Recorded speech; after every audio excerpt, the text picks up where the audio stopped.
스가랴 4장 6절에서 10절 말씀을 봉독하겠습니다. 그가 내게 일러 가로되 여호와께서 스룹바벨에게 하신 말씀이 이러하니라. 만군의 여호와께서 말씀하시되 이는 힘으로 되지 아니하며 능으로 되지 아니하고 오직 나의 신으로 되느니라. 큰 산아, 내가 무엇이냐? 내가 스룹바벨 앞에서 평지가 되리라. 그가 머릿돌을 내어 놓을 때에 무리가 외치기를 은총이 그에게 있을지어다 하리라 하셨고, 여호와의 말씀이 또 내게 임하여 가라사대 스룹바벨의 손이 이전에 지대를 놓았은즉 그 손이 또한 그것을 마치리라 하셨나니, 만군의 여호와께서 나를 너희에게 보내신 줄을 내가 알리라 하셨느니라. 작은 일의 날이라고 멸시하는 자가 누구냐? 이 일곱은 온 세상에 두루 행하는 여호와의 눈이라. 다림줄이 스룹바벨의 손에 있음을 보고 기뻐하리라. 돛을 예비하라, 이런 제목으로 말씀드리겠습니다. 커다란 범선이 항구에 정박해 있었습니다. 범선은 돛을 달아서, 이 커다란 천 있잖아요. 돛을 달아서 바람의 힘으로 움직이는 배를 뜻합니다. 산업혁명 이후에는 증기의 힘으로 움직이는 배들이 많이 나타나고, 그렇게 그러한 동력선들이 주를 이루게 됐지만, 그 이전에는요, 대항해 시대만 하더라도 범선이 주를 이뤘단 말이에요. 영화에서 볼 법한 큰 배들을, 돛이 달려있는 배들을 떠올리시면 됩니다. 수많은 승객들이 그 범선에 올라탔습니다. 또 이 배가 무역에도 이용이 되었는지 화물도 가득 실었습니다. 그리고 이제 배가 출발하기로 한 시각이 되어서 모든 승객들이 이제 출발하겠구나 기대하고 있었는데 출발하지를 않는 거예요. 이렇게 늦으시면 안 되는데 하고 다급해하는 승객이 있었습니다. 아주 건장한 체구를 가지고 있었어요. 이 사람이 급히 선장을 찾아왔습니다. 나는 이 배가 배의 목적지 그곳에서 며칠 있으면은 아주 중요한 약속이 잡혀 있는데, 만약에 제때에 거기를 도착하지 않으면은 나는 망해요. 큰 낭패를 보게 됩니다. 그러니 이렇게 여유를 부리지 말고 빨리 출발해 주십시오. 지금 시간이 다 됐잖아요. 빨리 출발해 주세요. 애원을 하는데도 이 선장이 그 사람 보면서 그저 빙그레 웃기만 하는 겁니다. 지금은 출발할 수가 없다, 이런 뜻이겠지요. 너무나 느긋해 보인단 말이에요. 그래서 이 승객이 답답한 마음에 정이 못하겠으면 내가 배를 출발시키지 뭐 하고서는 선착장에 내려가서 웃옷을 벗었습니다. 웃옷을 훌렁훌렁 벗는데 어찌나 이 근육이 다부지게 있든지, 헐크가 실제로 존재한다면 그 사람 같을 겁니다. 우락부락한 근육이 나타나는 거예요. 모든 사람들이요, 저 사람 내려가서 배에서 내리더니 옷을 벗네. 그래서 다 배 밖으로 고개를 내밀고서 쳐다보고 있습니다. 이 사람이 배에 뒤편으로 가가지고서는 이제 힘껏 배를 밀기 시작합니다. 괴성을 지르면서 미는 거예요. 이 사람이 전에 자력을 했는지는 모르겠어요. 근데 막 라차차 소리를 지르면서 배를 민단 말입니다. 그런데 배가 꿈쩍도 하지 않는 거예요. 선장과 선원들이 밖을 내다보고는 저 사람 괜한 짓을 한다, 이런 표정으로 바라보고 있습니다. 이 승객이 그렇게 몇 시간을 애쓰는 거예요. 움직여야 돼. 지금 출발해야 돼. 하면서 힘써서 밀다가 결국에는 지쳐서 쓰러집니다. 이제 제때에 도착하기는 글렀구나 하고서는 이 모든 걸 단념하고 자포자기 상태가 됐어요. 그런데 바로 그때에 이 범선에 달려있던 커다란 돛이 들썩 하는 겁니다. 바람이 불기 시작한 거예요. 선장은 그 모습을 보고는 지금 우동볶고서로 배 밀고 있는 사람한테, 지금 지쳐 쓰러져 있는 그 사람한테 어서 빨리 배에 오르시오! 바람이 불고 있어! 외쳤어요. 그래서 이 승객이 이게 무슨 일인가 싶어서 이제 옷을 챙겨가지고 급히 뛰어 올라왔지요. 이 사람이 배에 탑승하자마자 이 육중한 배가 서서히 움직이는 겁니다. 그렇게 항구를 벗어나더니 점점 속도가 붙어서 어느덧 시원스럽게 물살을 헤치고 나가는 거예요. 그렇게 이 거대한 배가 빠른 속도로 항해를 했고, 이 승객은 원래 약속했던 그 일정보다도 훨씬 앞서서 목적지에 다다를 수가 있었습니다. 이 승객이 자기 힘으로 아무리 배를 밀려고 해도 배가 꿈쩍도 하질 않았어요. 그런데 이 사람이 어떻게 그 목적지에 일찍 도착할 수가 있었던 겁니까? 이 사람이 열심히 민 거는 의미가 없었죠. 바람이 불었기 때문이었습니다. 바람이 불었기 때문에 제 시간에 도착할 수 있었던 거예요. 그래서 범선이 움직일 수 있었던 거예요. 물론 이 얘기는 제가 지어낸 겁니다. 실제로 이렇게 큰 범선을 자기 힘으로 밀려고 하는 사람은, 또 밀 수 있다고 생각하는 사람은 존재하지 않을 겁니다. 바보지요. 그런데 여러분, 내 자신의 모습을 돌아보십시오.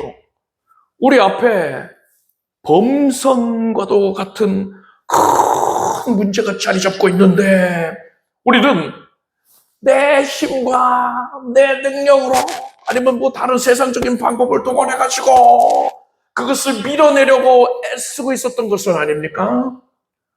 누구보다도 근면하고 성실하게 임하면은 밀어낼 수 있을 거야. 내가 좀 더 잘 먹고 운동하면은 밀어낼 수 있을 거야. 이렇게 생각하고 있지는 않았습니까? 그렇게 애쓰고 있는데도 왜 이 문제가 꿈쩍도 하질 않는 거야 하면서 절망하고 낙담하고 있지는 않았습니까? 여러분은 오늘 이 설교 말씀을 통하여서 바람을 누리게 되기를 바랍니다. 남유다의 백성들이 우상을 숭배하다가 하나님의 징계, 심판을 받아서 주전 586년도에 바벨론에 의해 멸망당했습니다. 그리고 백성들이 바벨론의 포로로 끌려가게 됐습니다.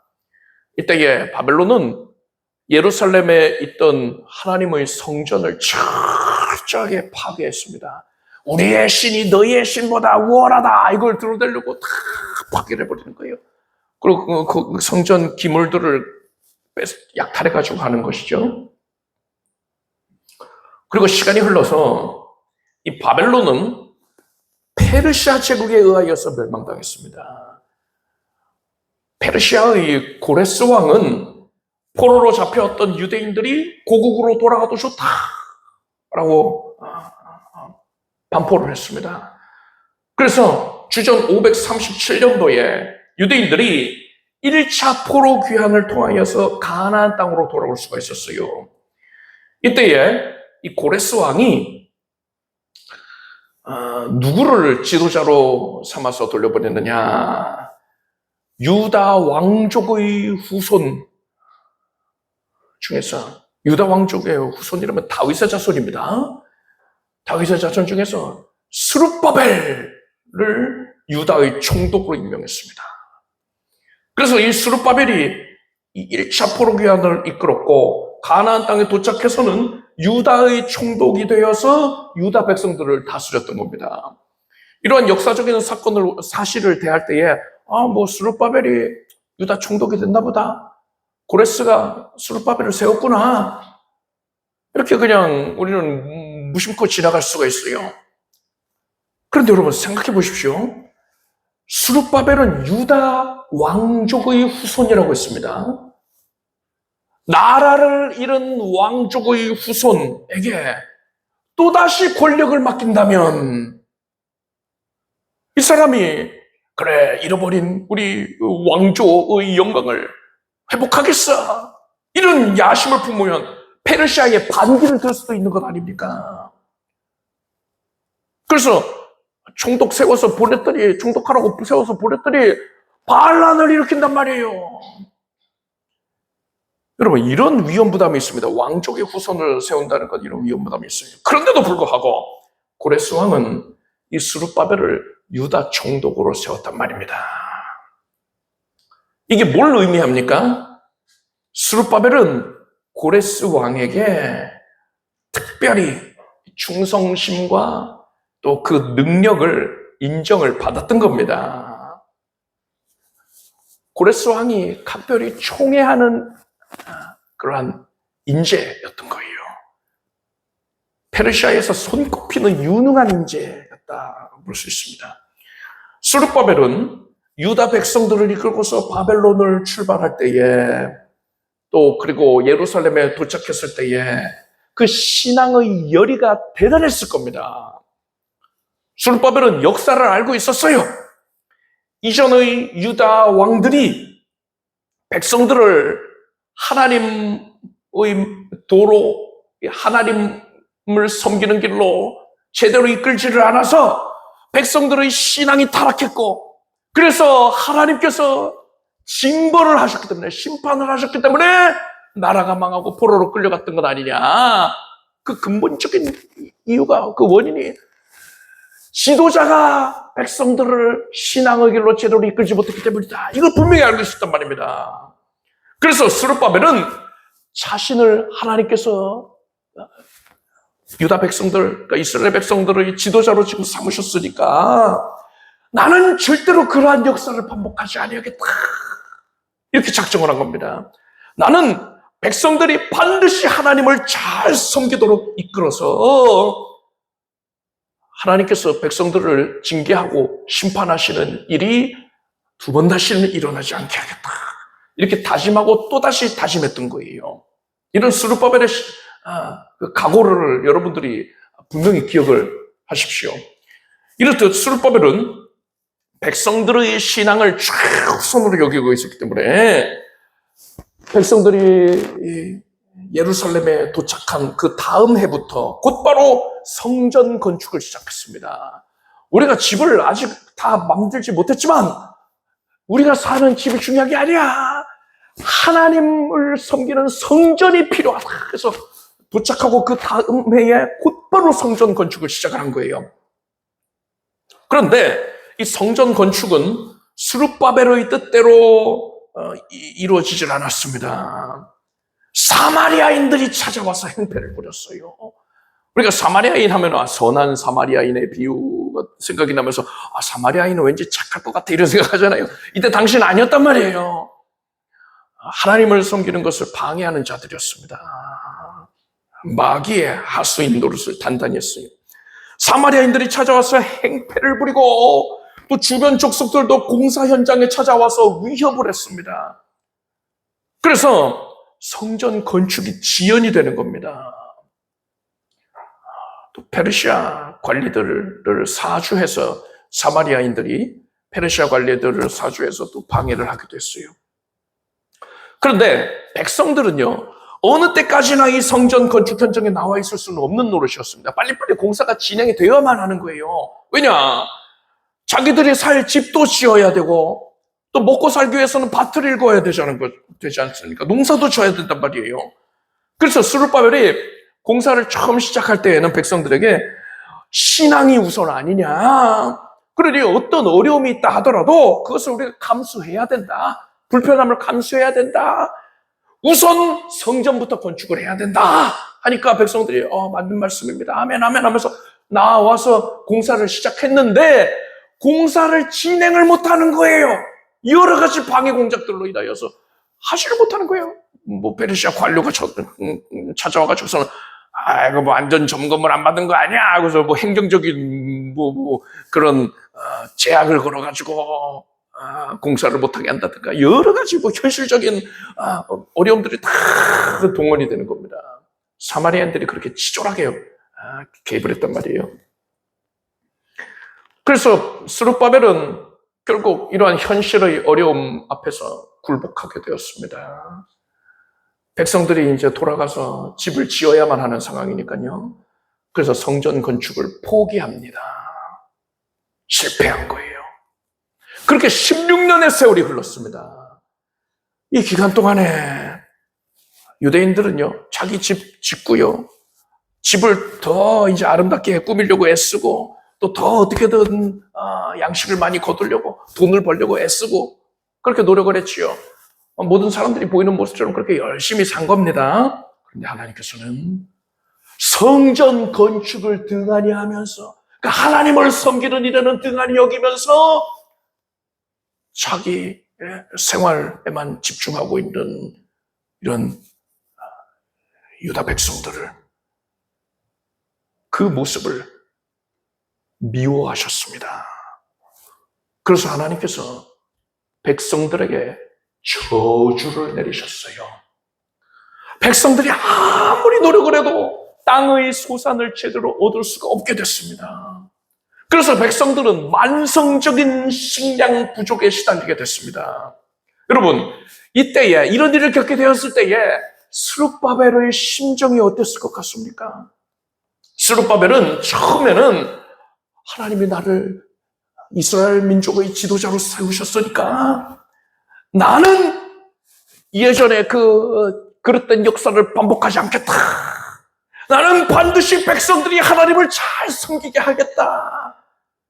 그래서 이전의 무능한 왕들이 백성들이 우상을 숭배하고 하나님을 등한히 여김으로써 하나님의 진노의 심판을 자초하였는데 나는 절대로 그러지 않겠다. 이렇게 다짐했었잖아요. 이런 스룹바벨이 뭐 능력은 없는데 의욕만 앞선 사람이었으니까 그러지 않아요. 페르시아의 고레스 왕에게 신임을 받을 만큼 적극적으로 인정을 받을 만큼 이 스룹바벨은 객관적으로 볼 때의 능력이 출중한 자였습니다.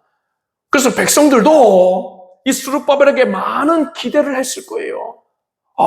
우리 지도자 스룹바벨은 페르시아에서 제일 가는 인재래 하면서 크게 기대를 했을 겁니다. 그런데 결과가 어떻게 됐습니까?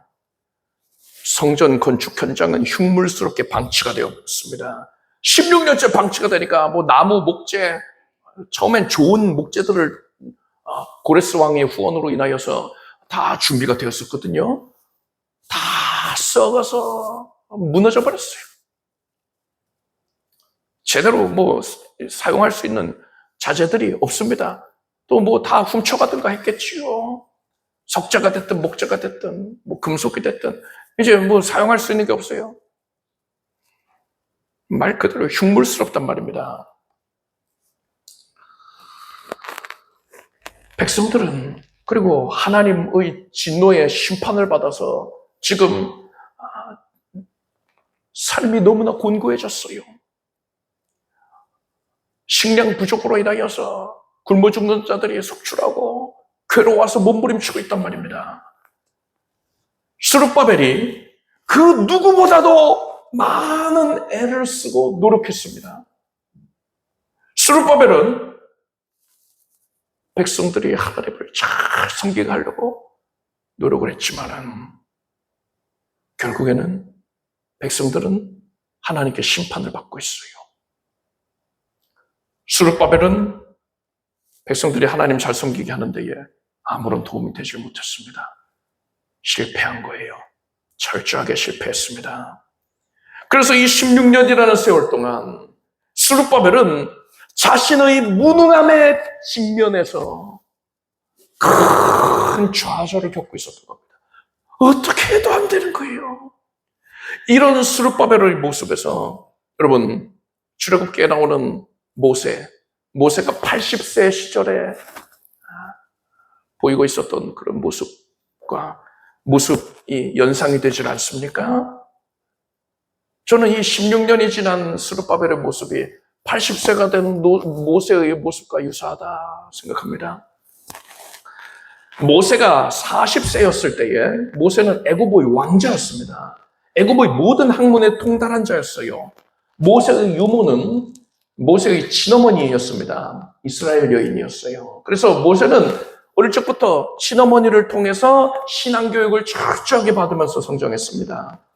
모세는 자신이 이스라엘 사람이라는 것과 때가 되면 하나님께서 이스라엘 백성들이 이 애굽을 벗어나서 가나안 땅으로 돌아가게 해주실 것이다, 이 사실을 알았습니다.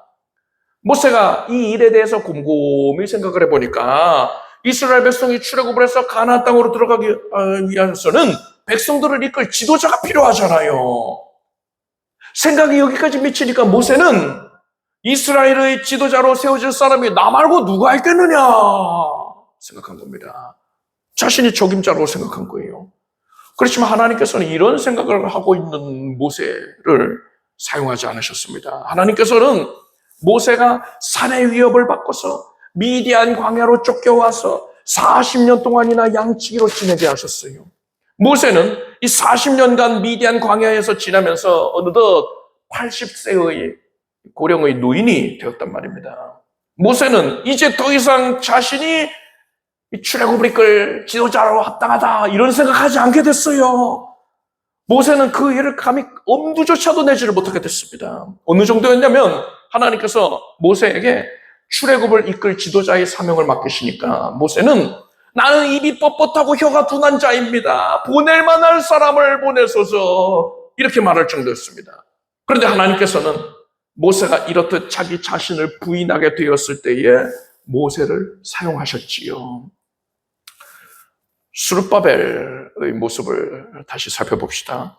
스룹바벨도 성전 공사를 포기한 채로 16년의 세월 동안 큰 좌절을 겪으면서 모세가 그랬듯이 자기 자신을 부인하는 그런 마음을 갖게 됐습니다. 그리고 주전 520년에 하나님께서 학개 선지자의 입술을 통해서 성전 공사를 재개하라 이런 명령을 내리셨습니다. 이 말씀을 듣고서 낙담에서 움츠러들어 있었던 스룹바벨이 이제 정신을 차리고서 하나님의 명령에 순종하겠습니다 결단을 합니다. 그래서 무려 16년 만에 성전 공사가 다시 시작이 됩니다. 그렇지만 사마리아인들이 또 찾아와요. 주변 족속들이 또다시 공사 현장에 찾아와서 위협을 하고 방해를 한단 말입니다.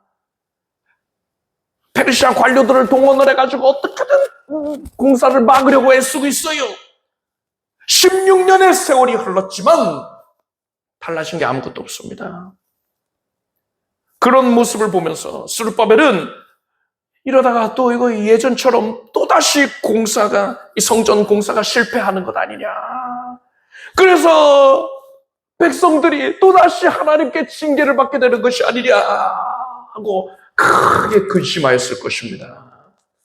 그런 스룹바벨에게 하나님께서 오늘 본문에 말씀을 하신 거예요.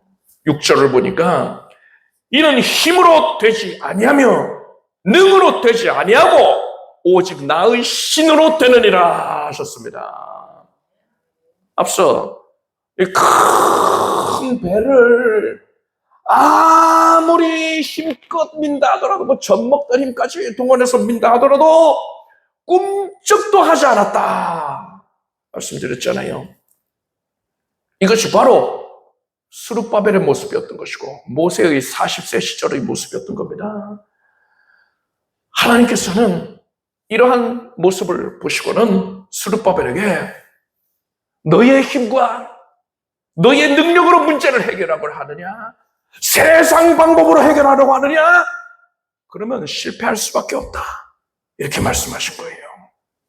그러면 어떻게 해야 된다는 거예요?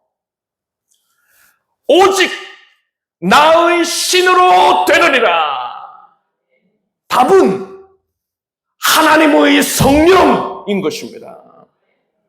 아무리 힘과 능력을 다해서 근면 성실하게 배를 밀려고 해도 꿈쩍도 하지 않아요. 꿈쩍도 하지 않아요. 얼굴에 피줄이 다 울퉁불퉁하게 드러나고 얼굴이 새빨개져서 미는 대로 아무런 변화가 없습니다. 그런데 바람이 부니까 성령의 바람이 부니까 그 육중한 배가 빠른 속도로 밀려간단 말입니다. 사람이 자기 힘과 능력을 의지하면요, 세상 방법 의지하면요, 반드시 실패합니다. 오직 성령님께 내어 맡기고 성령님을 의지하면 성령께서 이루어 주십니다. 하나님께서는 좌절감에 사로잡혀서 낙담하고 있었던 스룹바벨에게 이러한 진리를 깨닫게 해주신 거예요. 이어서 하나님께서는 7절을 보니까 큰 산아 네가 무엇이냐, 네가 스룹바벨 앞에서 평지가 되리라, 이렇게 말씀하셨습니다. 사마리아인들과 이방 족속들이 스룹바벨 앞에서 큰 산과 같이 가로막고 있다 하더라도 성령께서 역사하시면 그들이 스룹바벨 앞에서 평지와 같이 된다는 거예요. 이 말씀을 듣고 스룹바벨은 전율을 느꼈을 겁니다. 스룹바벨은 평소에 사마리아인들 또 다른 이 족속들, 그들을 생각할 때 답답했을 거예요. 하나님, 저들을 보십시오. 큰 산과 같이 나를 가로막고 있습니다. 백성들을 이끌고 하나님께 달려나가야 되는데 태산같이 저들이 막고 있습니다. 어떻게 하면 좋습니까? 탄식했을 거란 말입니다. 그런데 하나님께서는 큰 산이 스룹바벨 앞에서 평지가 돼버릴 거야 하셨어요. 스룹바벨은 이 말씀을 듣고, 그렇습니다 하나님, 제가 그동안에 제 힘과 능력을 의지했는데, 세상 방법을 의지했는데, 그러니까 실패한 것이었군요. 이제부터는 오직 성령님만 의지하겠습니다. 이렇게 회개하고 결단을 했던 겁니다. 하나님께서는 그런 스룹바벨의 모습을 크게 기뻐하셨습니다. 그래서 하나님께서는 9절을 보니까 스룹바벨의 손이 이 전의 지대를 놓았은즉 그 손이 또한 그것을 마치리라 하셨습니다. 스룹바벨이 성령님만을 의지하고 있으니 이제는 하나님이 책임져 주셔서 공사를 반드시 완료시켜 주시겠다는 것입니다. 그리고 10절을 보니까 작은 일의 날이라고 멸시하는 자가 누구냐? 이 일곱은 온 세상에 두루 행하는 여호와의 눈이라. 다림줄이 스룹바벨의 손에 있음을 보고 기뻐하리라 하셨습니다.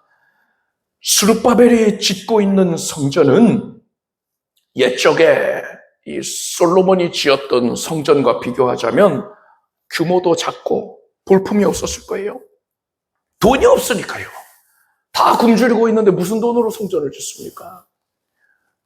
처음에 페르시아에서 돌아왔을 때에는 고레스 왕이 적극적으로 후원을 해 주어서 좋은 자재들이 있었단 말이에요. 근데 16년이 지나면서 다 썩어버렸잖아요. 그래서 굉장히 저품질의 값싼 자재들을 사용해서 지금 짓고 있는 거예요. 그 규모도 대단히 축소가 되어 있습니다. 그래서 백성들 중에는 그 모습을 보고 부정적인 말을 하는 이들이 있었던 겁니다. 또 조롱하는 이들도 있었던 거예요. 이게 뭐야, 뭐 애들 장난이야. 이쪽에 솔로몬이 지었다는 성전은 그 으리으리했다는데 이거는 뭐야, 뭐 주변 다른 족속들이 가지고 있는 그 자신들의 신을 위한 신전과 비교하면 너무나 볼품이 없잖아. 이런 말들을 했던 거예요. 이런 말이 스룹바벨의 마음을 위축되게 하였을 것입니다. 그런데 하나님께서는 하나님의 일곱 눈이 기뻐하신다고 했어요. 이게 무슨 뜻이냐? 계시록을 보면요, 계시록 5장 6절을 보니까 일곱 뿔과 일곱 눈이 있으니 이 눈은 온 땅에 보내심을 입은 하나님의 일곱 영이더라 했습니다. 일곱 눈은 성령님을 뜻하는 것이란 말이죠. 그리고 성경에서 이 숫자 7은 거룩한 수이며 또한 충만함을 뜻하는 수이기도 합니다. 따라서 7눈이라는 것은 성령의 충만한 상태를 뜻한다 라고도 볼 수 있는 겁니다. 스룹바벨이 짓고 있는 성전이 사람이 볼 때에는 참으로 하찮게 여겨진다 하더라도 스룹바벨이 온전히 성령님만을 의지해서 성전을 건축하고 있기 때문에 성령님께서는 이 성전을 특히 기뻐하신다는 거예요. 그래서 스룹바벨에게 성령의 충만함을 허락해 주신다는 겁니다. 이제 우리는 나의 힘과 나의 능력을 의지하면 안 되고 세상 방법을 의지하면 안 되고 오직 성령님만 의지해야 한다라는 것을 알게 됐습니다. 그렇다면 성령님을 의지하기 위해서는 뭘 어떻게 해야 될까요? 그저 말로만 성령님 의지합니다 하면 될까요? 그게 아니지요. 여러분, 봄선에 바람이 불어올 때에 만약에 돛이 없다면, 돛을 달아놓지 않았다면 어떻게 됐을까요? 바람이 아무리 불어도 배는 움직이질 않았을 겁니다. 이 봄선이 정말 바람을 의지해서 바람으로 말미암아 나아가기를 원한다면 바람 불기 전에 미리 돛을 달아놨어야지요. 여기서 우리가 뭘 할 수 있습니까? 진정으로 성령님을 의지한다면 성령의 바람이 불기 전에 돛을 예비해 두어야 한다는 것입니다. 우리는 성령 안에서 기도함으로써 돛을 예비할 수 있습니다. 이 돛이 바로 기도예요. 우리가 예비해야 할 돛은 절대로 찢어져서는 안 됩니다. 바람이 불 때에 이 돛이 찢어져 버리면 어떻게 되겠습니까? 더 이상 제 역할을 감당하지 못하고 그 바람을 맞이할 수가 없는 거예요. 그냥 너덜너덜한 것이요. 요란스럽기만 하고 전지는 못합니다. 그래서 돛은 반드시 질기고 튼튼하게 만들어야 됩니다. 질기고 튼튼한 기도가 필요해요. 우리가 기도할 때에 마귀가 자꾸만 낙심하는 마음을 심어줄 겁니다. 네가 기도해도 달라지는 게 없잖아. 하나님이 네 기도 안 들으시는 거야. 이제는 쓸데없는 짓 하지 말고 포기하고 그 기도할 시간에 다른 생산적인 일이나 해라. 너의 힘을 길러라. 세상의 어떤 이런 방법을 더 의지해라. 이러는 거예요. 그런데 여러분, 아직까지 왜 변화가 없는 줄 아십니까? 바람이 안 불어서 그래요. 그런데 예수께서 뭐라 하셨느냐?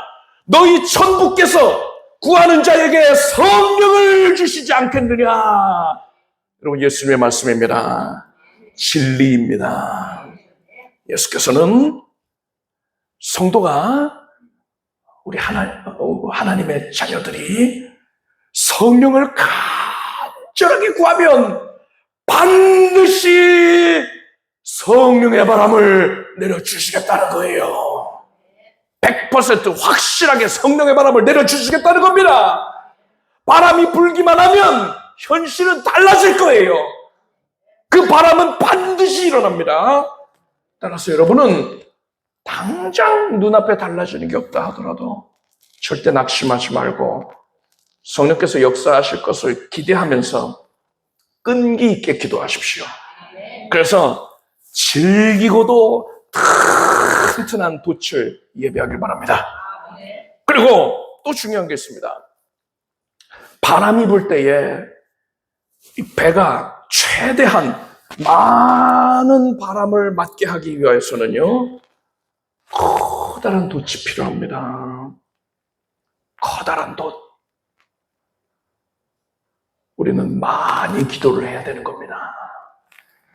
기도는 양이 중요한 게 아니고 질이 중요한 거야. 이렇게 얘기하는 분들도 있어요. 기도의 질, 당연히 중요합니다. 어떤 질을 준비해야 된다고 했습니까? 질기고 튼튼한 기도가 필요하다 그랬잖아요. 마귀에게 미혹되지 않고 낙심하지 않냐고 소망을 품고서 믿음으로 그렇게 기도를 하자고 지금 말씀드리지 않았습니까? 질이 필요해요. 그런데 질만 중요한 게 아니고요. 크기가 중요해요. 분량이 중요하단 말입니다. 돛의 재질을 그렇게 튼튼하게 만들고 있다면 이제는 그것을 크게 만들기를 바랍니다. 두 개의 배가 있습니다. 크기가 같아요. 그런데 하나에는 커다란 돛이 달려있고 또 하나에는 아주 작은 돛이 달려 있습니다. 이제 바람이 불어옵니다. 그럼 어떻게 되겠습니까? 커다란 이 돛을 달아놓은 배는 바람을 맞고서는 빠른 속도로 전진을 합니다. 반면에 조그만 돛을 달아놓은 배는 느릿느릿 나아갈 수밖에 없는 거예요. 여러분, 기도를 많이 해서 큰 돛을 예비하십시오. 큰 돛을 달아놓으면은 성령께서 바람을 일으키실 때에 반드시 바람 일으키시는데 성령의 바람이 불 때에 그만큼 성령의 역사를 강력하게 풍성하게 받아 누리게 되는 것입니다. 여러분이 기도를 할 때에 나의 돛이, 기도의 돛이 점점 커져가고 있구나. 이 사실을 깨닫기를 바랍니다. 이것은 그냥 하는 말이 아니고 빈말이 아니고 영적 세계에서 실제로 일어나고 있는 일이라는 것을 아시기 바랍니다. 여러분은 큰 돛을 예비하기 위해서 많이 기도를 하기 바랍니다. 우리는 하나님께 받은 사명과 또 우리가 겪고 있는 문제에 대하여서 그것을 감당하기 위하여서 나의 힘, 나의 능력, 세상 방법 이것으로 그것을 감당하려고 하면 안 됩니다. 하나님께서는 그런 자에게는 반드시 실패와 좌절을 안겨주실 거예요. 나의 무능함을 직면하게 하시는 겁니다. 그럼 어떻게 해야 된다는 겁니까? 오직 성령님만을 의지해야 합니다. 우리가 진정으로 성령님을 의지한다면 우리는 성령의 바람이 일어날 것을 확신하고 기대하면서 돛을 예비해야 돼요. 튼튼하고 질긴 재질의 커다란 돛을 예비해야 됩니다. 여러분은 돛을 예비하기 위해서 절대로 낙심하지 말고 끈기 있게 소망을 품고 믿음으로 기도하십시오. 기도를 하되 많이 하기를 바랍니다. 내 돛이 점점 커지고 있구나. 이것을 깨닫고서 많이 기도하길 바랍니다. 그래서 성령의 바람이 불 때에 하나님이 약속하신 대로 성령의 바람이 불 것인데 그때에 여러분 눈앞에 있는 큰 산, 이 태산과 같은 문제들이라 할지라도 그것이 모두 다 박살이 나서 평지가 되어버리는 그러한 은혜를 만끽하게 되기를 바랍니다. 기도하겠습니다. 하나님, 말씀을 통해서 우리를 만나주셔서 감사드립니다. 성령님께서 이루실 것인데 우리가 하나님의 자리를 찾아오고 있지 않았나 돌아봅니다. 내가 내 힘으로 내 능력으로 세상 방법 의지하여서 그것들을 감당할 때에 실패할 수밖에 없었습니다. 나의 무능력함을 직면할 수밖에 없었습니다. 하나님, 이제 하나님께서 내려주신 말씀대로 오직 성령님만 의지하겠습니다. 이는 힘으로도 능으로도 아니 되고 오직 나의 신으로 되느니라. 하나님의 신 성령님으로만 말미암아 모든 것이 이루어집니다. 성령을 힘써 의지합니다. 말로만 의지한다 하지 않고 이제 기도하겠습니다. 뒤로 물러나 침륜에 빠지지 않을 것이고 낙담치 않을 것이고 끈기 있게 기도할 것입니다. 많이 기도하겠습니다. 큰 도치를 예비하게 해 주시옵소서. 이제 성령의 바람을 일으켜 주시옵소서. 하나님의 권능의 역사를 누리게 해 주시옵소서. 예수님의 이름으로 기도드립니다. 모두 자리에서 일어나시기 바랍니다. 가슴에 손 얹으시고 아픈 곳에 손 얹고 믿음으로 간절히 기도하겠습니다. 하나님, 나의 하나님, 지금 성령으로 함께 하시는 내 하나님, 예수 그리스도 하나님이시여 감사합니다. 성령님을 믿음으로 배웁니다. 우리를 그와 같이 버려두지 아니하시고 지금 성령으로 오셔서 우리를 그 거룩한 품에 안아주시고 하나님의 숨결을 누리게 해주셔서 감사합니다. 예수께서 사랑하시니 두려워 말지어다. 예수께서 기도를 들으셔드리라. 나의 기도에 창조자 하나님이 큰 관심을 가지시고 그 기도를 연락하셨으니 하나님은 내 편이시라. 원수가 나를 어찌하랴. 모든 사단 마귀가 만들어 놓은 모든 어둠의 진이 흑암의 세력이 다 무너질지어다. 예수께서 기뻐하시는 거로 주의 자녀가 지금 복을 받습니다. 기도로 예비하였습니다. 믿음으로 도치를 예비하였습니다. 성령님 드러나 주소서. 거룩한 바람으로 우리 교회를, 우리 온 성도들의 삶을, 각 가정을, 삶의 현장을 지금 그 바람으로 채워주시옵소서. 하나님의 바람이 일어나서 홍해가 갈라지는 기적을 체험할지어다. 대상 같은 문제가 무너져 버릴지어다. 심령의 자유함이 있을 것이고 기쁨이 있을 것이고 병든 육신은 고침을 받아라. 깨끗해졌습니다. 하나님 주신 힘으로 권능으로 체험을 받았습니다. 이제는 통증이 사라졌습니다. 이제 능력으로 새로워져서 주의 일을 감당하는 데 어려움이 없습니다. 하나님을 위하여 살아가는 데 어려움이 없겠습니다.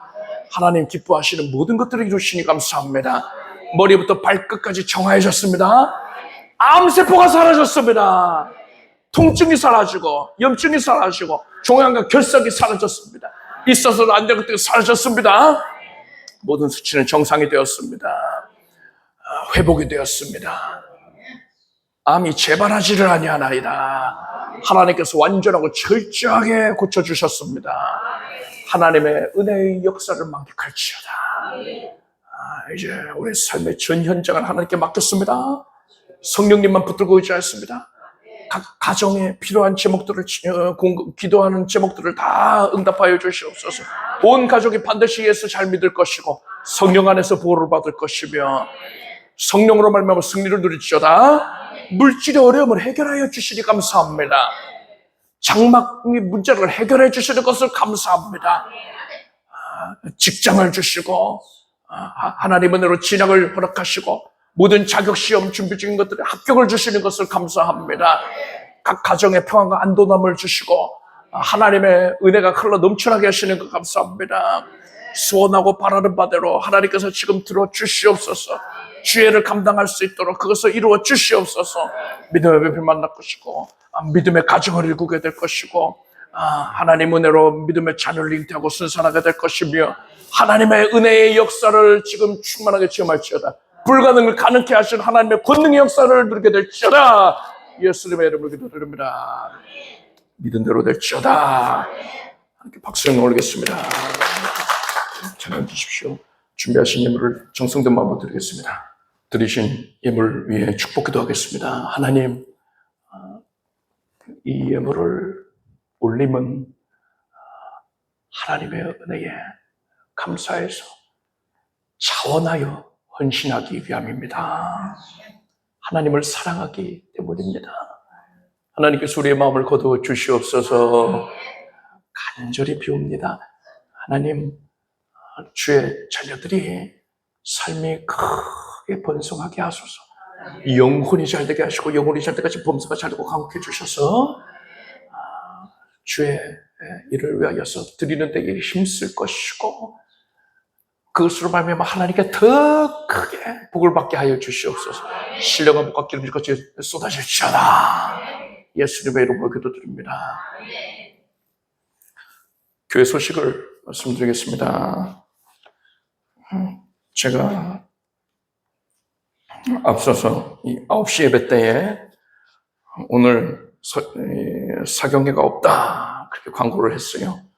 왜 그랬냐면은 제가 토요일이랑 금요일에 이틀 연속으로 교회 그 배추를 심으려고 작업을 하다 보니까는 몸이 천근만근이고 삭신이 있으셔가지고 아침 예배 때만 해도 제가 붙잡고 있어야 됐어요. 광고를 할 때에도 다리가 후들후들 걸려가지고 여기서 1시간 동안 사경회를 인도하는데 어려움이 있겠다 싶어가지고 오늘은 사경회가 없습니다. 여기 주부에는 한다고 했는데 오늘은 사경회가 없습니다 이랬어요. 근데 또 성도님들이 많이 기도를 해주셨나 봐요. 그리고 예배 때 이제 은혜를 받으니까는 지금은 깨끗해요. 그래서 통증도 다 사라지고 안 붙잡고 있잖아요. 그래서 이제 이것을 하나님이 사경회 하라고 그러시는 건가 싶은데 이미 안 한다고 광고를 했으니까 오늘은 안 하겠습니다. 그래서 오늘은 사경회 안 하고 식사들 하고 가시면 됩니다. 그래서 이 요한 1, 2, 3서 유다서가 이게 서신서의 마지막 시간입니다. 그래서 각별히 의미가 있는데 다음 주에 하겠습니다. 오늘은 사경회가 없다. 암송구절 요한복음 13장 1절을 우리가 함께 읽겠습니다. 6월절 전에 예수께서 자기가 세상을 떠나 아버지께로 돌아가실 때가 이른 줄 아시고 세상에 있는 자기 사람들을 사랑하시되 끝까지 사랑하시니라. 레위기 말씀을 이번 주에 읽겠습니다. 레위기 생각만 해도 어지러지래 이러지 하는 분들이 있을 텐데 레위기가 진짜 재밌어요. 그냥 빈말이 아니고요. 여러분 이렇게 말씀을 어떻게 대하면 되냐면 모든 성경은 다 예수님에 대해서 증거하고 있는 것인데 레위기가 특히나 적나라하게 예수님을 증거하고 있습니다. 그래서 예수님의 각별히 그 대속사역, 예수님이 죄인들을 대신하여 죽으시고 그것으로 말미암아 죄인의 죄를 깨끗게 사하여 주시는, 의인되게 해주시는 그 내용이 레위기의 모든 제사법에 또 규례에 다 치밀하게 반영이 되어 있단 말이에요. 그래서 레위기를 읽을 때 이 말씀에는 이해가 안 돼, 또 몰라 이게 아니라 이 말씀에는 예수님이 어떻게 반영이 되어 있나 찾아보자. 묵상을 하십시오. 그럼 숨은 그림 찾기 하듯이 예수님이 드러나는 거예요. 그게 얼마나 재밌다고요. 여러분 레위기를 읽으면서 예수님을 찾으시길 바랍니다. 신령한 즐거움이 있을 것입니다. 우리 주 예수 그리스도의 은혜와 하나님 아버지의 사랑과 성령님의 교통하심이 성령님만을 힘써 의지하는 사랑하는 성도들 위해 영원토록 함께 없시기를 축원합니다.